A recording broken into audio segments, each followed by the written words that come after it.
Hi friends, आज हमें biology NCERT first जिसमें हम चैप्टर नंबर 6 कर रहे थे एनाटॉमी ऑफ फ्लावरिंग प्लांट्स।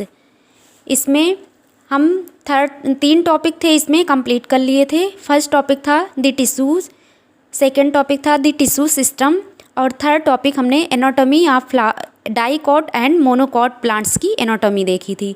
जिसमें एनाटॉमी में हमने सबसे पहले रूट की एनाटॉमी देखी, देन स्टेम की एनाटॉमी देखी, देन लीव्स की एनाटॉमी देखी। तो ये तीनों की एनाटॉमी हमने कंप्लीट कर ली थी। तो आज हमें फोर्थ टॉपिक पढ़ना है सेकेंडरी ग्रोथ। तो देखते हैं कि सेकेंडरी ग्रोथ क्या होता है। Secondary growth, the growth of the roots and stems in length with the help of apical meristem is called the primary growth. Means root और स्टेम में जो ग्रोथ देखने को मिलता है वो भी लेंथ में जो ग्रोथ होती है वो एपिकल मेरिस्टम की सहायता से होती है और इस प्रकार की ग्रोथ को प्राइमरी ग्रोथ कहते हैं। Apart from primary growth most dicotyledonous plants exhibit an increase in girth. Primary growth के अलावा ज़्यादातर जो डाइकॉट के प्लांट होते हैं उसमें गर्थ में ग्रोथ देखने को मिलती है। मीन्स जो डाइकॉट के प्लांट होते हैं उसमें ज़्यादातर गर्थ में ग्रोथ देखने को मिलती है। This increase is called the secondary growth और इस प्रकार के इंक्रीजमेंट को सेकेंडरी ग्रोथ कहते हैं। The tissues involve in secondary growth are the 2 lateral meristems that is vascular cambium and cork cambium. और सेकेंडरी ग्रोथ के केस में जो टिश्यू इन्वॉल्व होती हैं वो 2 प्रकार की लैटरल मेरिस्टम्स होती हैं। Lateral meristem means secondary meristem होती हैं और वो लैटरल मेरिस्टम कौन कौन सी होती हैं? Vascular cambium and cork cambium. Means vascular cambium और कॉर्क कैम्बियम की ही मदद से हमें सेकेंडरी ग्रोथ यहाँ पे देखने को मिलती है। तो चलिए सबसे पहले देख लेते हैं कि क्या होता है vascular cambium. The meristematic layer that is responsible for cutting of vascular tissues, xylem and phloem is called vascular cambium. Means meristematic cell की वो लेयर्स जो वैस्कुलर टिश्यू मीन्स जाइलम और फ्लोएम को कट करने में रिस्पॉन्सिबल होती हैं उनको जो है वैस्कुलर कैम्बियम कहते हैं। In the young stem it is present in patches as a single layer between the xylem and phloem. अगर नए स्टेम में देखा जाए तो ये हमें जो है जो मेरिस्टेमेटिक लेयर होती है वैस्कुलर बंडल की मतलब वैस्कुलर कैम्बियम की जो मेरिस्टेमेटिक लेयर होती है वो पैचेस के फॉर्म में एक सिंगल लेयर की पैचेस के फॉर्म में दिखाई देती हैं जाइलम और फ्लोएम के बीच में। Later it forms a complete ring और बाद में ये एक कंप्लीट रिंग का फॉर्मेशन कर लेती हैं। तो इसमें हम देखते हैं कि formation of cambial ring means cambium ring का फॉर्मेशन कैसे ये वैस्कुलर कैम्बियम जो है कैम्बियम रिंग का फॉर्मेशन आगे चल के कैसे करती हैं। देखते हैं in dicot stems the cells of cambium present between primary xylem and primary phloem is the intrafascicular cambium. Dicot stem के केस में क्या होता है जो कैम्बियम की सेल्स होती हैं प्राइमरी जाइलम और प्राइमरी फ्लोएम के बीच में जो कैम्बियम पाई जाती है उसको इंट्राफेसिकुलर कैम्बियम कहते हैं। जैसा कि हम पिछले टॉपिक में ही ये पढ़ लिए थे कि जो जाइलम और फ्लोएम के बीच में कैम्बियम पाई जा रही थी उसको इंट्राफेसिकुलर कैम्बियम के नाम से जानते हैं। The cells of medullary rays adjoining tissues intrafascicular cambium become meristematic and form the interfascicular cambium. और जो मेडुलरी रेज की सेल्स होती हैं जो इंट्राफेसिकुलर कैम्बियम के साथ ज्वाइन किए रहती हैं वो मेडुलरी रेज आगे चल के मेरिस्टेमेटिक हो जाती हैं और वो जो है इंटरफेसिकुलर कैम्बियम का फॉर्मेशन कर लेती हैं। दस इस प्रकार एक continuous ring of cambium is formed. इस प्रकार एक कॉन्टिन्यूअस लेयर हमें कैम्बियम का दिखने लगता है उसमें। मीन्स जाइलम और फ्लोएम के बीच में तो कैम्बियम था ही, फिर आगे चल के जो है वही हमें इंटरफेसिकुलर कैम्बियम में भी देखने को मिलने लगता है। मीन्स एक रिंग का फॉर्मेशन कर लेता है। अब देखते हैं कि इस कैम्बियम रिंग की एक्टिविटी कैसे होती है। मीन्स ये कैसे बिहेव करता है, कैसे डिवाइड करता है, कैसे डिवाइड करके कैसे आगे चल के सेल बनाता है। तो activity of the cambial ring, the cambial ring becomes active and begins to cut off new cells both towards the inner and the outer sides.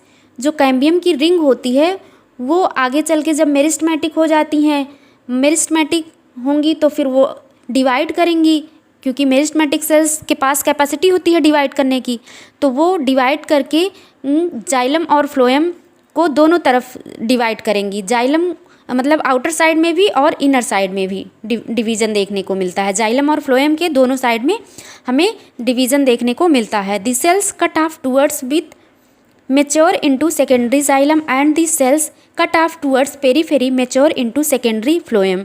Means जो हमें डिवीज़न देखने को मिलता है, अगर पिथ मीन्स सेंटर की तरफ अगर देखने को मिलेगा डिवीज़न, तो वो सेकेंडरी जाइलम का फॉर्मेशन करता है।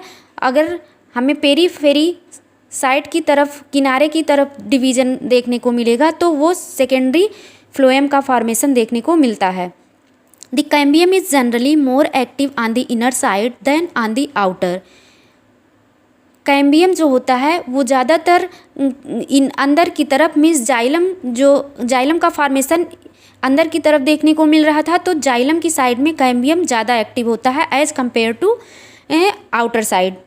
The amount of the secondary xylem produced is more than secondary phloem and soon forms a compact mass. तो जब ज़्यादा कैम्बियम जो कैम्बियल रिंग जो है वो अगर अंदर की तरफ ज़्यादा डिवाइड कर रही है, तो मीन्स जाइलम का फॉर्मेशन भी हमें फ्लोएम की कंपेयर में ज़्यादा देखने को मिलता है। जो सेकेंडरी जाइलम का फॉर्मेशन होगा वो as compare to secondary phloem ज़्यादा होगा, और एक कॉम्पैक्ट मास के रूप में हमें वहाँ जाइलम का कॉम्पैक्ट मास देखने को मिलता है। The primary and secondary phloems get gradually crushed due to the continued formation and accumulation of secondary xylem। जब वहाँ पे एक सेकेंडरी जाइलम का मास इकट्ठा हो जाता है, तो मतलब जो आगे चल के जो सेकेंडरी फ्लोएम है वो वहाँ पे हमें उसमें क्रश देखने को मिलेगा। मीन्स वो जाइलम जब मास बना लेगी तो बाहर की तरफ पुश करेगी, तो बाहर की तरफ जब वो धक्का देगी तो फ्लोएम जो है, जो सेकेंडरी फ्लोएम की लेयर है वो आगे चल के टूट जाती है। The primary xylem however remains more ORR less inactive in ORR around the centre. जो प्राइमरी जाइलम होता है वो मतलब थोड़ा बहुत ही एक्टिव होता है सेंटर की तरफ। At some places the cambium forms a narrow band of parenchyma. कुछ जगहों पे क्या होता है, जो कैम्बियम होता है वो एक नैरो बैंड का फॉर्मेशन कर लेता है। उस नैरो बैंड, वो जो नैरो बैंड होती है वो किसकी होती है, पैरेनकाइमेटस होती है। Which passes through the secondary xylem and the secondary phloem in the radial direction.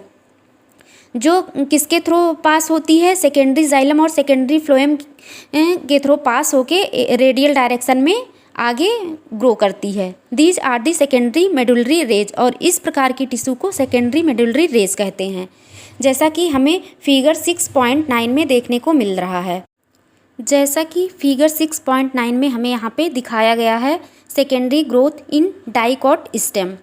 Means dicot stem में सेकेंडरी ग्रोथ यहाँ पे दिखाया गया है, और डाइकॉट स्टेम का यहाँ पे ट्रांसवर्स सेक्शन हमें देखने को मिल रहा है। तो यहाँ सबसे आउटर मोस्ट एपिडर्मिस है, एपिडर्मिस के जस्ट नीचे कॉर्टेक्स की लेयर है, कॉर्टेक्स के बाद वहाँ अंदर जो है हमें वैस्कुलर बंडल दिखाया गया है। वैस्कुलर बंडल में वैस्कुलर कैम्बियम का फॉर्मेशन है।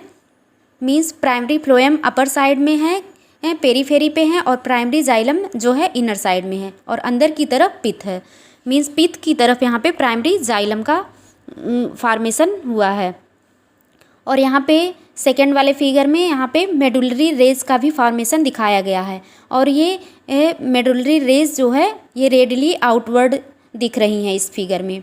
सेकेंडरी जाइलम इसमें दिखाया गया है, और सेकेंडरी फ्लोएम कैम्बियल रिंग का फॉर्मेशन। मीन्स इसमें इंटरफेसिकुलर कैम्बियम को दिखाया गया है। वैस्कुलर बंडल जो है आगे चल के यहाँ पे कैम्बियम जो इंटरफेसिकुलर कैम्बियम का फॉर्मेशन कर ली हैं। तो यहाँ पे इस फिगर में सेकेंडरी ग्रोथ को हमने जाना। अब हमें पढ़ना है वुड के बारे में। तो देखते हैं इस यहाँ पे वुड दो प्रकार के हैं, spring would and ottoman would. ये दो तरीके से वुड हमें पढ़ना है। The activity of cambium is under the control of many physiological and environmental factors. तो जो कैम्बियम की एक्टिविटी होती है वो उसको कौन कौन कंट्रोल कर सकता है, फिजियोलॉजिकल और इन्वायरमेंटल फैक्टर कंट्रोल करता है। इन टेम्परेट रीजन में क्या है, the climatic condition are not uniform through the through the year. Temperate region में जो क्लाइमेटिक कंडीशन होता है, मीन्स जो वेदर की कंडीशन होती है वो यूनिफॉर्म नहीं होती है, वो पूरे साल भर मतलब यूनिफॉर्म नहीं देखने को मिलती है। इन दी स्प्रिंग सीजन, स्प्रिंग सीजन में क्या होता है, मीन्स बसंत ऋतु में हमें कैसे कैम्बियम जो होता है very active, cambium is very active. Spring season में कैम्बियम ज़्यादा एक्टिव होता है and produces a large number of xylary elements, और बहुत सारी संख्या में जाइलम का फॉर्मेशन हमें देखने को मिलता है। मीन्स जाइलम में जाइलरी एलिमेंट का फॉर्मेशन ज़्यादा मात्रा में देखने को मिलता है।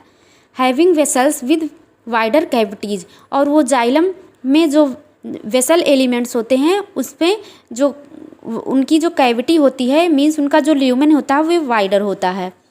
The wood formed during this season is called spring wood और आर अर्ली वुड, क्योंकि स्प्रिंग वुड में हमें ये देखने को मिल रहा है तो इस प्रकार के वुड को स्प्रिंग वुड या अर्ली वुड का वुड बोलते हैं, क्योंकि फर्स्ट टाइम ये फॉर्म होता है तो इसको अर्ली वुड भी कहते हैं।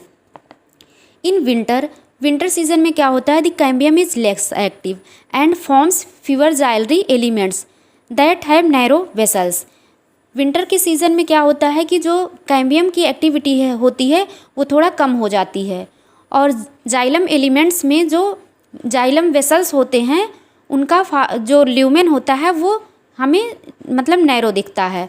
And this wood is called autumn wood and late wood, means इस प्रकार के वुड को ऑटम वुड या लेट वुड के नाम से जानते हैं। The spring wood is lighter in colour and has a lower density.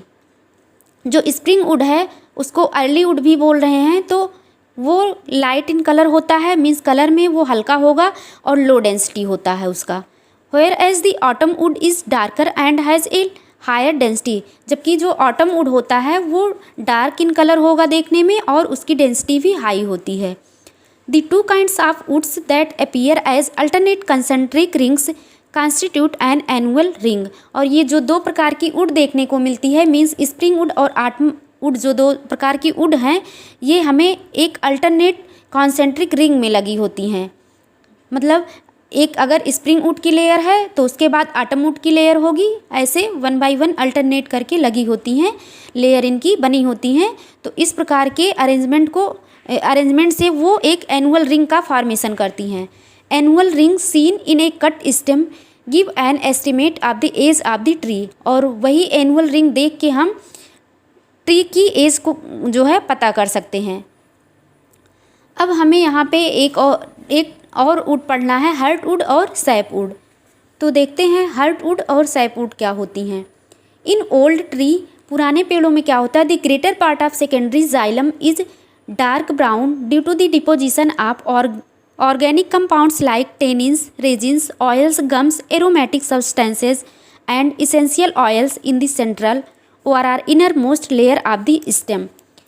पुराने पेड़ों में क्या होता है, जो पेड़ पुराने हो जाते हैं उसमें जो सेकेंडरी जाइलम होता है वो डार्क ब्राउन कलर का हो जाएगा, और उसमें डार्क ब्राउन कलर होने का ये रीज़न होता है कि उसमें ऑर्गेनिक कंपाउंड्स कुछ होते हैं उनका डिपोजिशन देखने को मिलता है, और वो ऑर्गेनिक कंपाउंड्स जैसे टेनिन्स, रेजिन्स, ऑयल्स, गम्स और एरोमेटिक सब्सटेंसेस और कुछ एसेंशियल ऑयल्स हो सकते हैं इसमें, जो कि वो सेंटर में डिपॉजिट हो जाते हैं, और जिसके कारण हमें जो सेकेंडरी जाइलम है वो डार्क ब्राउन दिखता है।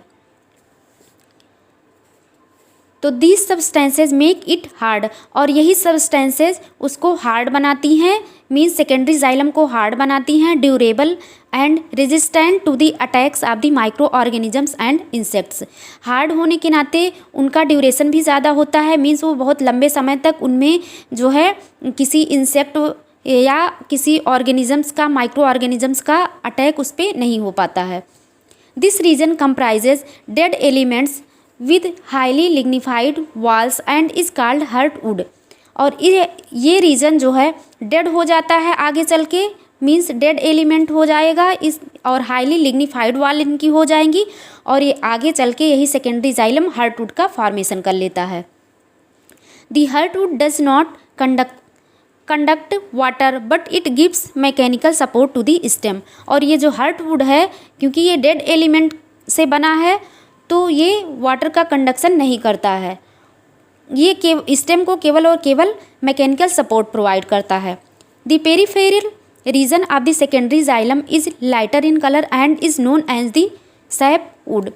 और जो साइड में जो सेकेंडरी फ्लोएम का फॉर्मेशन हो रहा था, मीन्स सेकेंडरी जाइलम के अपर साइड में सेकेंडरी फ्लोएम का जो फॉर्मेशन देखने को मिल रहा था पेरीफेरी पे, वो सेकेंडरी फ्लोएम जो होता है वो सेकेंडरी जाइलम वो लाइटर कलर का होता है, हल्के कलर का होता है, उसको हम सैपवुड कहते हैं। It is involve in the conduction of water and minerals from root to leaf. और यही सैपवुड जो है, जो सेकेंडरी जाइलम जो सैपवुड का फॉर्मेशन कर रहा है, वो जो है वाटर और मिनरल का कंडक्शन करता है, और वाटर और मिनरल का कंडक्शन रूट से लीफ की तरफ होता है। तो ये हमें दो प्रकार के वुड पढ़ने थे यहाँ पे। अब हम यहाँ पे कॉर्क कैम्बियम पढ़ेंगे कि कॉर्क कैम्बियम का फॉर्मेशन कैसे होता है। As the stem continue to increase in girth due to the activity of vascular cambium, the outer cortical and epidermis layer get broken and need to be replaced to provide new protective cell layers. Hence, sooner or later, and other meristematic tissues called cork cambium या phellogen develops. Means जो secondary xylem थी वो जो है अंदर की तरफ, centre की तरफ ठूस ठूस के भरी थी, और वो जो है बाहर की तरफ जो सेकेंडरी फ्लोएम टूट जा रही थी, उसकी वजह से मतलब सेकेंडरी जाइलम के डिपोजिशन के कारण जो बाहर की लेयर टूट जाती थी, वही टूट के आगे चल के एक प्रोटेक्टिव लेयर के रूप में बन जाती थी, और वही आगे चल के एक जो है दूसरे मेरिस्टेमेटिक टिश्यू का फॉर्मेशन करती है, और उसी मेरिस्टेमेटिक टिश्यू को कॉर्क कैम्बियम या फेलोजेन के नाम से जानते हैं। और ये जो फेलोजेन होता है usually in the cortex region में हमें देखने को मिलता है, क्योंकि ये सेकेंडरी जाइलम के अपर साइड में देखने को मिल रहा है, तो ये कॉर्टेक्स रीजन में हमें देखने को मिलेगा। Phellogen is a couple of layer thick. Phellogen ढेर सारी लेयर्स की बनी होती हैं और ये थिक होती हैं। एक फेलोजन की एक मोटी सी लेयर देखने को मिलती है। It is made up of narrow thin walled and nearly rectangular cells. ये जो है सकरी सेल्स होती हैं, थिन वॉल्ड सेल्स होती हैं, और इनका जो शेप होता है रेक्टेंगुलर शेप में होती हैं। ये फेलोजन की जो सेल्स होती हैं रेक्टेंगुलर इन शेप में होती हैं। Phellogen cuts off cells on both sides. Phellogen क्योंकि ये भी कॉर्क कैम्बियम है, मीन्स कैम्बियम है, सेकेंडरी इन नेचर है, तो ये भी जो है डिवाइड करने की कैपेसिटी रखती है।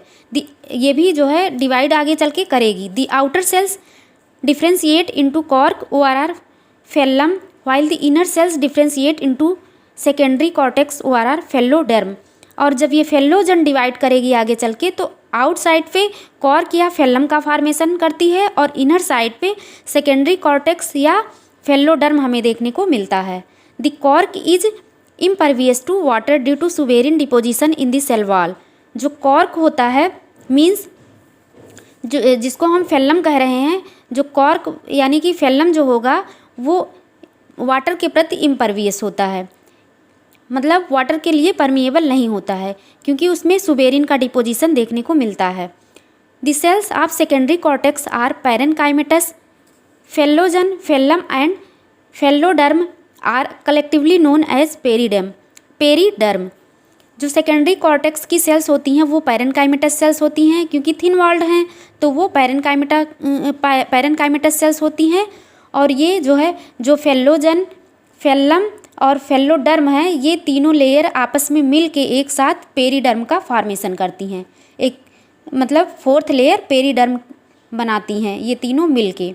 Due to activity of the cork cambium, और कॉर्क कैम्बियम की इस एक्टिविटी के कारण pressure buildup on the remaining layers peripheral to the phellogen and ultimately these layers die and slough off. Means अगर वहाँ पे मतलब हमें प्रेशर कॉर्क कैम्बियम के एक्टिविटी के कारण हमें एक प्रेशर देखने को मिलता है आउटर साइड में, मीन्स जिधर पेरीफेरी की तरफ जिधर फेलोजन का फॉर्मेशन हो रहा था उधर एक प्रेशर क्रिएट होगा, और प्रेशर क्रिएट होने के कारण वो बाहर की लेयर जो है टूट जाएंगी फिर से। Bark is a non technical term that refers to all tissues exterior to the vascular cambium. Bark जो है एक नॉन टेक्निकल टर्म एक बार्क है, जिसको जो बार्क क्या होता है, सभी टिश्यू, उसमें बार्क के अंतर्गत सभी टिश्यू आएंगी जो वैस्कुलर कैम्बियम के बाहर सारे टिश्यू देखने को मिलती हैं, वो हमें उसको ही हम बार्क कहते हैं। देयरफॉर इंक्लूडिंग सेकेंडरी फ्लोएम, तो वैस्कुलर कैम्बियम के बाहर जो देखने को मिलेंगी वो सेकेंडरी फ्लोएम ही होंगी, तो इसके अंतर्गत हमें सेकेंडरी फ्लोएम की टिश्यू देखने को मिलती हैं। तो बार्क के अंतर्गत कौन सी टिश्यू देखने को मिलेंगी? Secondary phloem. Bark refers to a number of tissues types, periderm and secondary phloem. तो बार्क में हमें बाद में जो पेरीडर्म का फॉर्मेशन हुआ, पेरीडर्म वो रहेगा और सेकेंडरी फ्लोएम। तो बार्क किससे मिलके बना होता है? सेकेंडरी फ्लोएम और पेरीडर्म से। ये दो प्रकार की टिश्यू बार्क के अंतर्गत आती हैं। Bark that is formed early in the season is called early और सॉफ्ट बार्क। जो बार्क मतलब अर्ली सीजन में बन जाती हैं, पहले मीन्स बन जाएंगी, तो उनको अर्ली या सॉफ्ट बार्क के नाम से जानते हैं। Towards the end of the season, जो सीजन के एंड में बनेंगी, चल के आगे चल के बनेंगी, उसको लेट या हार्ड बार्क कहते हैं। Name the various kinds of cells layers which constitute the bark at certain regions. कुछ ऐसी रीजन होती हैं, the phellogen cuts off closely arranged parenchymatous cells on the outer side instead of cork cells. Cork cell को छोड़ दो तो जो phellogen की कुछ ऐसी रीजन होती हैं, वहाँ पे जो पैरेन्काइमेटस सेल्स होती हैं बाहर की तरफ, वो अपने आप को कट करती हैं। These parenchymatous cells soon rupture the epidermis forming a lens shaped opening called lenticels. और यही कट करके बाहर मतलब आगे चल के पैरेन्काइमेटस सेल्स होती ही हैं और ये एपिडर्मिस को रप्चर कर देती हैं, और एपिडर्मिस जब फट जाएगा तो एक हमें लेंस शेप्ड की ओपनिंग देखने को वहाँ पे मिलती है, और वो उस लेंस शेप्ड की ओपनिंग को ही लेंटिसिल्स कहते हैं। Lenticels permit the exchange of gases. Lenticels क्या करता है? ये गैसियस एक्सचेंज में मदद करता है between the outer atmosphere and the internal tissue of the stem. Outer atmosphere और स्टेम की जो इंटरनल टिश्यू होती हैं, उनके बीच में ये एक जो है गैसियस एक्सचेंज का काम करता है। These occurs in most woody trees, और ये ज़्यादातर वुडी ट्री में ही देखने को मिलता है। लेंटिसिल्स जो है, क्योंकि ये बाद में बना है लेंटिसिल्स, तो ये वुडी ट्री में ही देखने को मिलता है। जैसा कि फिगर 6.10 में दिखाया गया है। 6.10 का ये जो फिगर है, इसमें लेंटिसिल्स दिखाया गया है, और जो बी फिगर है इसमें बार्क दिखाया गया है। तो लेंटिसिल्स में सबसे पहले एपिडर्मिस, ये बाहर की तरफ एपिडर्मिस रप्चर कर गई है, उसके अंदर कॉम्प्लीमेंट्री सेल्स दिखाई दे रही हैं, उसके अंदर कॉर्क कैम्बियम भी है, और सेकेंडरी कॉर्टेक्स सबसे अंदर में है। तो देखते हैं secondary growth in root. Root में सेकेंडरी ग्रोथ कैसे होता है? In the dicot root the vascular cambium is completely secondary in origin. Dicot root हो या मतलब डाइकॉट स्टेम हो, चाहे स्टेम हो चाहे रूट हो, जो वैस्कुलर कैम्बियम होता है वो पूरी तरीके से सेकेंडरी ओरिजिन का हो जाता है। It originate from the tissue located just below the phloem bundles, A portion of pericycle tissue above the protoxylem forming a complete and continuous wavy ring which later becomes circular। जैसा कि figure 6.11 के 0 figure में दिखाया गया है। यहाँ पे सबसे पहले देखते हैं यहाँ फिगर 6.11 में जो different stages of secondary growth in a typical dicot root. यहाँ पे विभिन्न स्टेज यहाँ पे देखने को मिल रहा है। डाइकॉट रूट में सेकेंडरी ग्रोथ की विभिन्न स्टेज यहाँ पे दिखाई गई है। सबसे पहले एपिडर्मिस है। एपिडर्मिस के नीचे सबको पता है कि कॉर्टेक्स रीजन होगा। देन प्राइमरी फ्लोएम, और प्राइमरी फ्लोएम के नीचे कैम्बियल रिंग होगी। कैम्बियल रिंग के जो है अंदर प्राइमरी जाइलम होगा, और अंदर में वहाँ मतलब पेरीसाइकिल और एंडोडर्मिस की लेयर भी दिखाई गई है। प्रोटोजाइलम भी दिखाया गया है यहाँ पे। और यहाँ दूसरे वाले नीचे वाले फिगर में क्या है कि एपिडर्मिस के नीचे cortex, vascular cambium, vascular cambium के बाद यहाँ पे सेकेंडरी फ्लोएम देखने को मिल रहा है। सेकेंडरी फ्लोएम और सेकेंडरी जाइलम, प्राइमरी जाइलम के आउटर साइड में सेकेंडरी जाइलम और सेकेंडरी फ्लोएम यहाँ पे देखने को मिल रहा है, और ये कॉर्टेक्स रीजन है। और यहाँ इस फिगर में एनुअल रिंग भी हमें देखने को मिल रही है। तो सेकेंडरी ग्रोथ के केस में इतना ही। Further events are similar to those already described above for a dicot stem. जैसा कि डाइकॉट स्टेम में हमने सेकेंडरी ग्रोथ को देखा, same as it is secondary growth हमें मतलब रूट के केस में भी देखने को मिलता है। Secondary growth also occurs in stems and roots of gymnosperms. Secondary growth है जो है ये जिम्नोस्पर्म के स्टेम और रूट में भी देखने को मिलता है। मीन्स सारे जिम्नोस्पर्म में नहीं, लेकिन मोस्ट ऑफ द जिम्नोस्पर्म में भी सेकेंडरी ग्रोथ हमें देखने को मिलता है। However secondary growth does not occur in monocotyledonous. लेकिन जो मोनोकॉट के प्लांट हैं उसमें सेकेंडरी ग्रोथ देखने को बिल्कुल भी नहीं मिलता है। तो बस सेकेंडरी ग्रोथ में हमें इतना ही पढ़ना था। अब यहाँ पे चैप्टर कंप्लीट हो जाता है। थोड़ा सा इसमें हमें समरी भी पढ़ना है, तो देख लेते हैं इसमें समरी भी ऐड कर लेते हैं, थोड़ा सा रीड कर लेते हैं इसमें। Anatomically A plant is made up of different kinds of tissue. जैसा कि हमने पढ़ा है जो है विभिन्न प्रकार की टिश्यू देखने को हमें मिला, मेरिस्टेमेटिक और परमानेंट।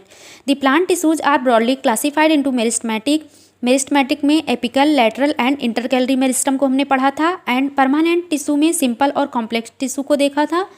तो वही यहाँ पे भी बताया जा रहा है कि टिश्यू को ब्रॉडली दो कैटेगरी में क्लासीफाई किया गया है, एक मेरिस्टेमेटिक टिश्यू और दूसरी परमानेंट टिश्यू। जैसा कि मेरिस्टेमेटिक टिश्यू के अंतर्गत एपिकल मेरिस्टम, लैटरल मेरिस्टम और इंटरकैलरी मेरिस्टम को हमने पढ़ा, और परमानेंट टिश्यू के अंतर्गत सिंपल टिश्यू और कॉम्प्लेक्स टिश्यू पढ़ा। सिंपल टिश्यू में पैरेनकाइमा, कोलेनकाइमा और स्क्लेरेनकाइमा, ये 3 प्रकार की टिश्यू हमने पढ़ी, और कॉम्प्लेक्स टिश्यू के अंतर्गत हमने जो है वैस्कुलर बंडल मीन्स जाइलम और फ्लोएम को पढ़ा था।